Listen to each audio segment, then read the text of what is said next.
नमस्कार, बुलेटिन में आपका स्वागत है। आपके साथ मैं हूं जीनत सिद्दीकी। शुरुआत करेंगे खबरों की। प्रयागराज में एआईएमआईएम की जनसभा में पार्टी अध्यक्ष असदुद्दीन ओवैसी ने शिरकत की। इस मौके पर जनसभा में माफिया अतीक की पत्नी और बेटा भी शामिल हुए। अतीक अहमद के बेटे अही अहमद ने कहा है कि बीजेपी हमको वोट कटवा बताकर फिर से सरकार बनाना चाहती है।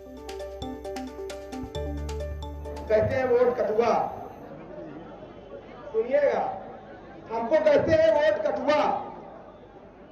बीजेपी और आरएसएस ने पूरे हिंदुस्तान में हमें कटुआ कटुआ कह के सरकार बनाया है। सेंट्रल में कटुआ कटुआ कह के सरकार बनाया सेंट्रल में। अब ये यूपी में वोट कटुआ कह के सरकार बनाने जा रहे हैं। वहीं ओवैसी ने कहा है कि यूपी में मुसलमानों को अपना नेता चुनना होगा क्योंकि उनका कोई नेता नहीं है। अपने हालात सुधारने के लिए मुसलमानों को चाहिए कि वो अपना नेता चुने।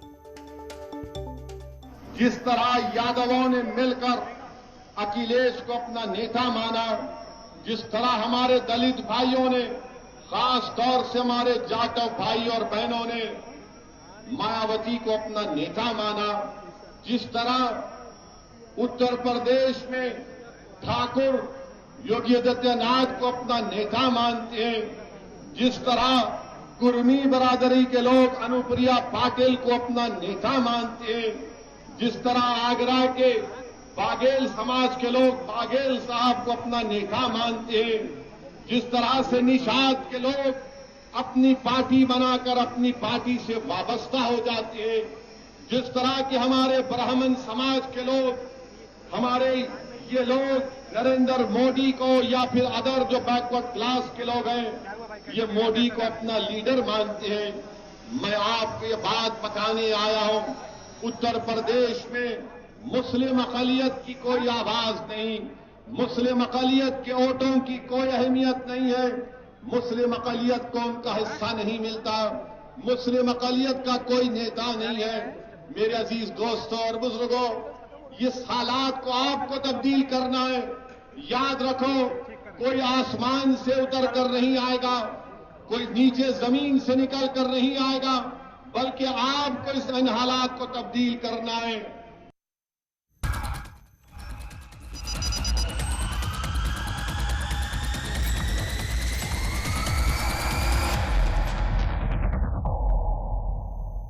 और उधर महंत नरेंद्र गिरी की मौत के मामले में न्यूज 18 की सुपर एक्सक्लूसिव खबर आपको बता दें। खुलासा हुआ है, आनंद गिरी को लीज पर दी गई जमीन को महंत नरेंद्र गिरी वापस लेना चाहते थे, लेकिन आनंद गिरी लगातार मना कर रहे थे। नरेंद्र गिरी ने पेट्रोल पंप खोलने के लिए गौशाला की 10,000 वर्ग फीट जमीन लीज पर दी थी। स्वामी आनंद गिरी की जब हम बात करें तो उनका व्यवहार जो है बदलने के बाद महंत नरेंद्र गिरी ने पेट्रोल पंप लेने से इनकार कर दिया था और उन्होंने अपने वकील महादेव द्विवेदी से लीज कैंसिल कराने के लिए पेपर तैयार कराए, लेकिन लीज कैंसिल कराने से पहले महंत नरेंद्र गिरी की संदिग्ध हालत में मौत हो गई। केवल यही जो 3 लोग पकड़े गए हैं, इनके बारे में कभी कभी चर्चा किया कि आद्या तिवारी बहुत परेशान कर रहा है, कुल पैसा चुरा लेता है मटका, उसका लड़का गुंडा टाइप का है, उसको हटा दिया मैंने लड्डू की दुकान से तो मुझे मारने की धमकी देता है। तो ले कहा कि ये तो बहुत अच्छा था, लेकिन यहाँ आकर के मेरे विरोधियों से, आद्या वगैरह से मिल गया है। इसने हमारे पैरेलल गंगा सेना बना लिया है, माघ मेले में, कुंभ मेले में अलग कैंप लगाता है, विदेशियों से संपर्क हैं, इसका आचरण बिगड़ चुका है। तो मैं क्या करूं, इसको निष्कासित कर दूं। एक पेट्रोल पंप का विवाद जुड़ रहा है, उस केस को भी मुझे पता चला है कि आप ही देख रहे थे, जिसकी लीज भी कैंसिल कराना चाहते थे महंत नरेंद्र गिरी, अब वो नहीं रहे। क्या है वो विवाद? सही बात है, वो कैंसिल कराना चाहते थे। मेरे पास मूल लीज डीड भी है, लेकिन उसमें कार्रवाई नहीं हो पाई क्योंकि उनका अंतकाल हो गया।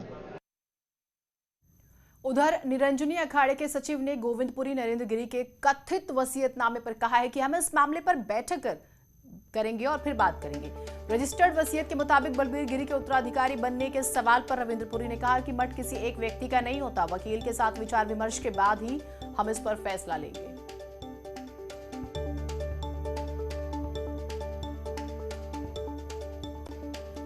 देखिए, हमने भी आपके माध्यम से मैंने शाम को सुना है, सुबह भी मैंने सुना है, उसके लिए जो भी वसीयत उनके पास है वो हम मंगाएंगे और महाराज श्री ने जो लिखा है उसको जो है स्वीकार किया जाएगा। 3 वसीयत आई है, एक 2010, 11 और 4 जून 20,000 की अंतिम वसीयत है, जिसमें उन्होंने लिखा है कि आनंद गिरी से वो बहुत परेशान थे, पहले की दोनों वसीयत निरस्त मानी जाए और बलबीर गिरी को अपना उत्तराधिकारी दोनों जगह का घोषित कर दिया है। नहीं, दोनों जगह नहीं, जगह एक ही है ये, चाहे वो हनुमान मंदिर हो या बागवरी गद्दी हो, जगह एक ही दोनों है। का जिक्र किया उन्होंने।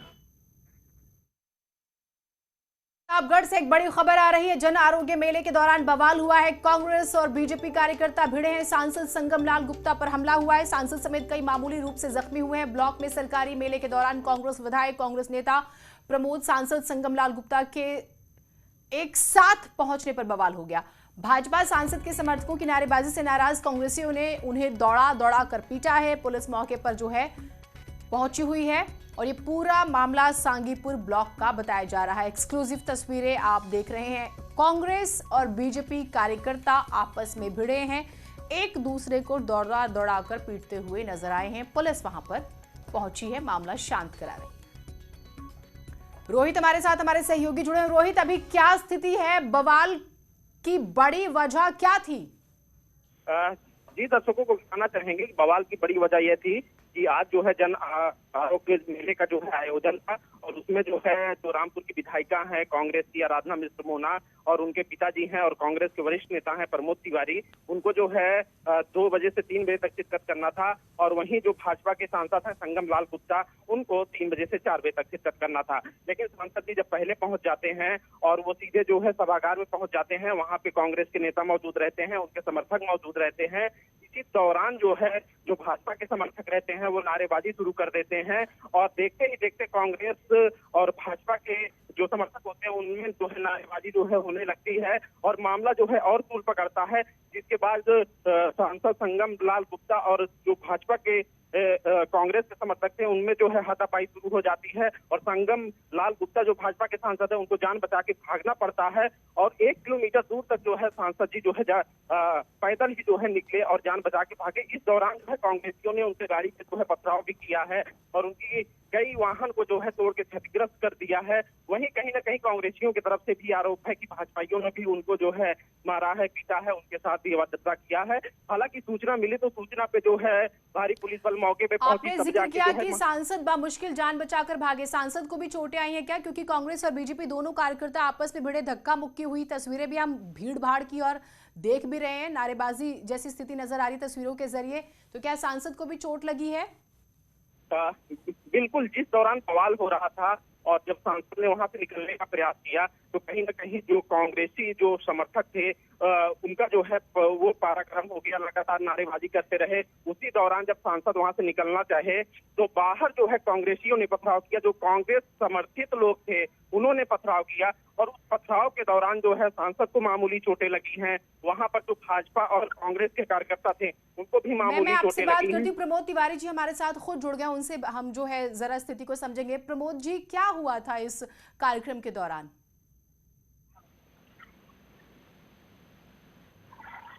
आप मुझसे पूछ रही हैं? जी प्रमोद जी, मेरा प्रश्न आपसे ही है क्योंकि जो तस्वीरें और जो खबरें आई हैं। मैं मौके पे मौजूद था। जी।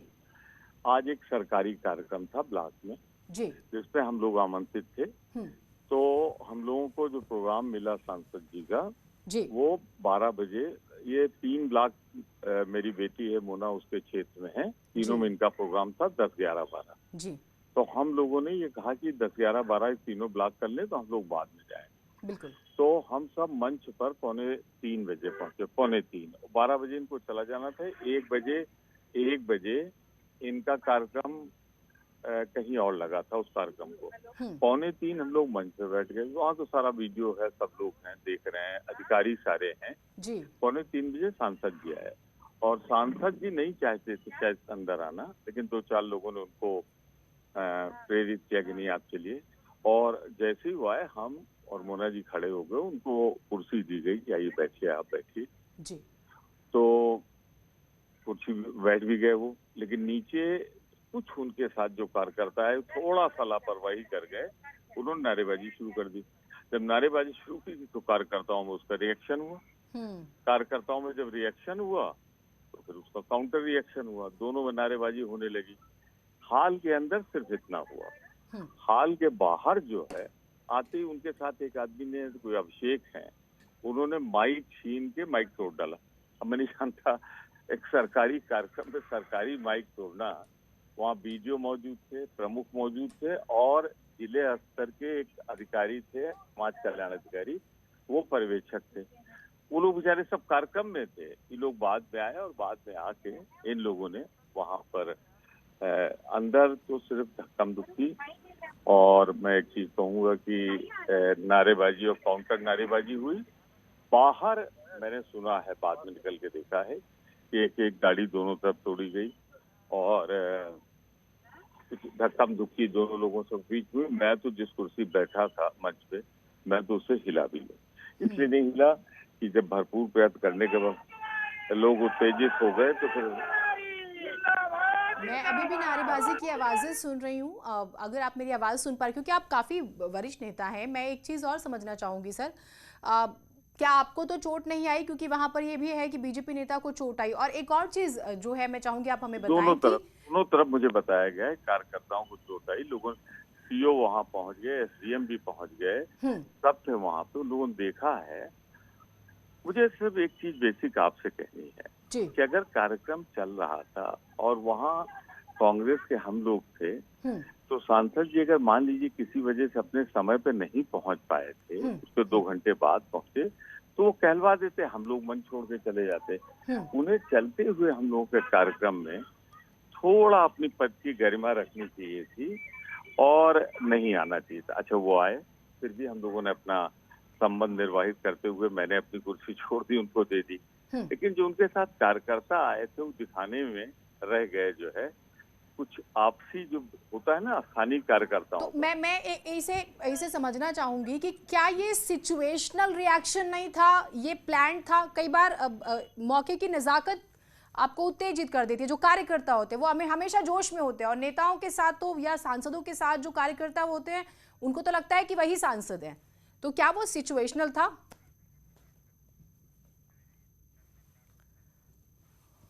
मैं प्रमोद जी आपसे जवाब लूंगी। संगम लाल गुप्ता जी हमारे साथ जुड़े हुए हैं। संगम जी, अभी हम प्रमोद तिवारी जी से बात कर रहे थे, उन्होंने बताया कि आप लोग लेट पहुंचते हैं और फिर आपके कार्यकर्ता ही हुड़दंग शुरू कर देते हैं। क्या हुआ था वहां पर? हमने तो लालगंज ब्लॉक और रामपुर संग्रामगढ़ ब्लॉक का प्रोग्राम करके गए, और प्रमोद तिवारी जी का माननीय उनका 3 बजे का प्रोग्राम था और हम 2 बजे वहां पे पहुंच गए। और हम गए और जैसे ही पहुंचे वहां आपस में कार्यकर्ता नारे लगाने लगे, और उसके बाद हम सबको शांत किए, और उसके बाद इंस्पेक्टर को धक्का मुक्की देके प्रमोद तिवारी स्वयं जो हमें जानकारी मिली है अभी प्रमोद जी से बात करते हुए कि आप 2 घंटा लेट आए थे, तो ये जरा स्पष्ट कर दीजिए कि आप लेट आए और फिर आप ही के कार्यकर्ताओं ने हुड़दंग मचाया, माइक तोड़ दिया किसी अभिषेक नाम के व्यक्ति ने, जो आप ही का कार्यकर्ता था। जी, दूसरी बात क्या है कि हमारी पूरी गाड़ी तोड़ दी गई, हमें दौड़ाया गया, हमारे कार्यकर्ताओं को मारा गया। इतनी बड़ी गुंडाई थोड़ी चलेगी, इतनी बड़ी गुंडाई चलेगी? हमारा कहने का मतलब स्वयं वो इंस्पेक्टर को मार रहे हैं, हमारे कार्यकर्ता को मार रहे हैं, और हमारी गाड़ी तोड़ दी गई है। इसका मतलब सारी गाड़ी हमारी तोड़ दी गई है। प्रमोद जी, मैं चाहूंगी आप इसका जवाब दीजिए, क्योंकि मेरी आपसे बात हुई, मैंने बड़े इत्मीनान से सुना आपने जो अपना पक्ष रखा, लेकिन जो संगम जी बात कह रहे हैं वो तो बिल्कुल ही विपरीत है। अब मैं नहीं जानता संगम जी क्या कह रहे हैं, मैं फिर कह रहा हूँ, वहाँ पे वीडियो चल रहा था, जिला स्तर के एक अधिकारी थे, हम लोग 2:45 बजे पहुंचे हैं वहाँ पे, 2:45 पे तो मंच पे पहुंचे। 15 मिनट करीब इस कार्यक्रम में लग गया। संगम जी हो सकता है घड़ी देखना भूल गए, 3 के आसपास पहुंचे, 12 बजे कार्यक्रम था। बिल्कुल 3 बजे नहीं पहुंचे हैं, हम स्वयं 2:45 बजे पहुंचा हूँ वहाँ पे। नहीं और हमारे पास वीडियो है, नहीं वीडियो रिकॉर्डिंग है माननीय प्रमोद तिवारी जी, वीडियो रिकॉर्डिंग है, हम वहाँ 2:45 बजे पहुंचे हैं। और ऐसा थोड़ी है कि हम झूठ बोल रहे हैं। अरे वहाँ पे जो वीडियो रिकॉर्डिंग हुई है उसका टाइमिंग है। अरे भैया, आप झूठ नहीं बोल रहे हैं, मैं आपसे नहीं, इस तरीके से बिल्कुल गुंडाई थोड़ी, इस तरीके से गुंडाई चलेगी? हमारा कहने का मतलब कार्यकर्ताओं को मार रहे हैं, इंस्पेक्टर को मार रहे हैं, हमारी गाड़ी तोड़ दी गई है, ऐसा थोड़ी होने वाला है। कौन इंस्पेक्टर मारा गया है? हाँ, कार्यकर्ताओं को दौड़ा के मारा गया। वहाँ कितने गुंडे वहाँ पे, हाँ मतलब हमारे कार्यकर्ताओं ने वहाँ इंस्पेक्टर त्यागी हटा रहे हैं, उनको पटक के मारने लगे। आप इस तरीके से गुंडाई होगी? किसने देखो सुनो, वो तो नहीं बोलो। अरे खुद की वीडियो है हमारे पास वीडियो है, हम ओरल नहीं बात कर रहा हूँ, वीडियो है। मेरी बात सुनो, मैं तो नहीं, बिल्कुल नहीं। हमारा कहने का मतलब इस तरीके से थोड़ी हो, इस तरीके से बिल्कुल नहीं होगा। अरे हम शालीनता के साथ, मैं मंच पे आया नहीं है। आप बैठे थे, मैं शालीनता के साथ मंच पे आया और आप उठ के इंस्पेक्टर को मारने लगे, इस तरीके से थोड़ी होता है भैया। मैंने इंस्पेक्टर से मारना तो, अरे हमारे पास वीडियो है, अभी मैंने दिया है वीडियो, दे दीजिए, ऐसा थोड़ी होता है। दे दीजिए उसके बाद हम चर्चा में। मुझे अभी भी आवाज़ें सुनाई दे रही हैं और किसी एक मेहमान का जो है संपर्क टूटा है, मैं वो ज़रूर जानना चाहूँगी क्योंकि फिर मैं आगे बातचीत बढ़ाऊंगी। और देखिए, क्योंकि अभी प्रमोद तिवारी को आपने सुना, वो कह रहे हैं कि उनके साथ गलत व्यवहार हुआ, बीजेपी के कार्यकर्ताओं ने किया। आपने बीजेपी नेता को सुना, वो कह रहे हैं कि वो तो टाइम से पहुंच गए थे लेकिन मारपीट हुई है, पुलिस कर्मियों को भी पीटा गया, उन्होंने भी प्रॉपर अपना एक वीडियो शूट कराया, वो भी वो जल्द से जल्द जो है मीडिया में जारी करेंगे। तो कुल मिलाकर एक सरकारी कार्यक्रम जो है निजी बन जाता है और फिर मारपीट, धक्का मुक्की, गाड़ी तोड़ना सब होती है। नेताओं पर हाथापाई की खबरें आ रही हैं और दोनों ही तरफ से मारपीट में कोई कमी नहीं रखी गई है। जो लब्बो लुआब निकल कर आया है वो अभी यही आया है। कांग्रेस और बीजेपी कार्यकर्ता आपस में भिड़े और ऐसा भिड़े कि एक दूसरे को बुरी तरह से पीटा, गाड़ी के शीशे तक तोड़ दिए, पुलिस वालों को भी नहीं बख्शा, ये भी आरोप लग रहे हैं। और इसी बीच प्रयागराज से एक बड़ी खबर आ रही है। सीबीआई की टीम बाघंबरी मठ पहुंच चुकी है, महंत नरेंद्र गिरी के कमरे की जांच कर रही है।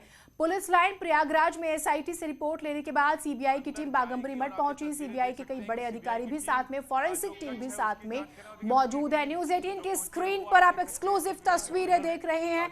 इन्वेस्टिगेशन कितनी तेजी से आगे बढ़ रहा है। जिस दिन मौत की खबर आती है उसके बाद से ही सरकार से कहा जाता है कि भाई सीबीआई जांच होनी चाहिए। सीबीआई को जांच जो है एक रिक्वेस्ट भेजी जाती है और फिर एक्सेप्ट होती है और सीबीआई जांच शुरू होती है। और अब टीम जो है बाघंबरी मठ पहुंच चुकी है। आप देख रहे हैं तस्वीरें, वो गाड़ी भी जिसमें सीबीआई के अधिकारी भी हैं। एक छोटा सा ब्रेक ले रहे हैं, कहीं मत जाइएगा।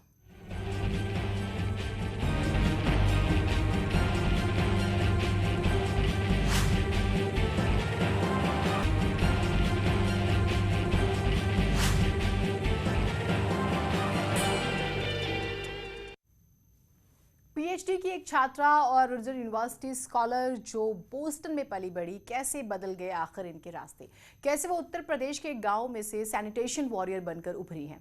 ये कहानी एक ऐसे योद्धा की जिसके अद्भुत प्रयासों और आधुनिक नजरिए ने लोगों की जिंदगी में बड़ा बदलाव कर दिया। Hi, my name is Marta Van Duzer Snow. I've been working in India for the last 8 years on innovations in rural development, mostly in villages in UP. I've been living in India for the last 9 years and I was connected to UP through the Rajiv Gandhi Charitable Trust where I was volunteering for 4 years. When I first arrived to village, we did a survey, a household survey, asking every home what they want for their community and for their home. And almost everyone in that survey, this was back in 2013, answered toilets. So I started working on toilets because there was an expressed need. And then the very next year, Swachh Bharat mission started. An evapotranspiration toilet, it's a 30-plus-year-old model, popular in North and South America. And I think the single biggest advantage of this model is that it offers two things. On-site treatment for the household waste, so there's no need to bring that waste somewhere else to treat. And secondly, the toilet tank cleans itself, which is a big issue and concern for rural households. It's low-cost model. Each unit costs approximately $12,000 to construct. So far in the last 8 years, we've built more than 500 toilets in 7 states in India, in more than 30 villages. The understanding of impact changes over time. In the short term, I've seen so much positive response both with the women and the children in the village, and it's amazing to see the transformation that's happened through Swachh Bharat, a new commitment, understanding, and appreciation for the value of sanitation. Swachhata.